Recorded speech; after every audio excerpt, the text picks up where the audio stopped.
ఆ రోజు హుండీ డబ్బులు లెక్కేస్తూ చిన్న చోరీ అంటే ఆ దొంగను సపోర్ట్ చేయడం అక్కడ ఏదో చిన్న చోరీ ఓ 70,000 దొంగతనం చేశాడు. ఎందుకంటే నేరస్తుల మీద ఎంత ప్రేమ మీకు?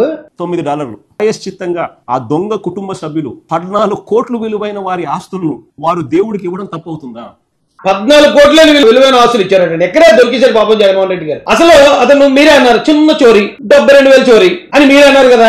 72,000 చోరీకి 14 కోట్లు, అది only government value. Market value 100 కోట్లు 140 కోట్లు ఉంటదంట. అది 140 కోట్లు ఆస్తి ఎందుకు రాసిచ్చారు? ఇప్పుడు జనాలందరికీ అక్కడ వస్తుంది అనుమానం. ఇప్పుడు నిజంగా 140 కోట్లు ఆస్తిపరులు వాళ్ళు చీప్ గా 72,000 దొంగతనం ఎందుకు చేస్తాడు? మీరే కదా అన్నారు చిన్న దొంగతనం. ఇప్పుడు ఎవడన్నా దొంగతనం ఎందుకు చేస్తాడు?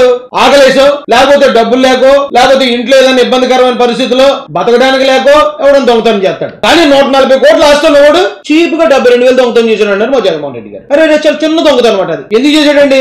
140 కోట్ల ఆస్తులు వాడు అది కూడా అది రాసిచ్చాడు. ఇంకా అలాంటి ఎన్నో ఉంటుంటాయి అతని దగ్గర. అంత డబ్బును వాడు 72,000 చీప్ గా దొంగతనం ఎందుకు చేశాడు దోలకి? దానికి మీరు సపోర్ట్. పెద్ద దొంగతనం కాదు, చీప్ గా చిన్నది. దానికి 140 కోట్లు రాసిచ్చాడు. ఏ చట్టంలో ఉంది?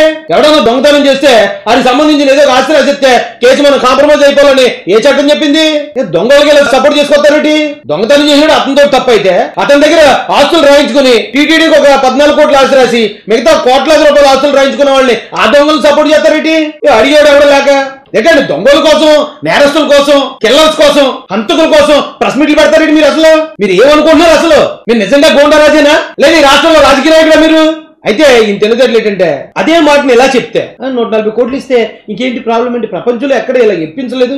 మా వాళ్ళు ఇప్పించారు. మా కరుణాకర్ రెడ్డి, మా వైవి సుబ్బారెడ్డి అతని దగ్గర నుంచి 140 కోట్ల మార్కెట్ వాల్యూ, 14 కోట్ల గవర్నమెంట్ వాల్యూ ఉన్న ఆస్తిని మనకు రాయించి ఇచ్చాడు. ఎందుకు రాశాడు? అది కదా అక్కడ ప్రశ్న.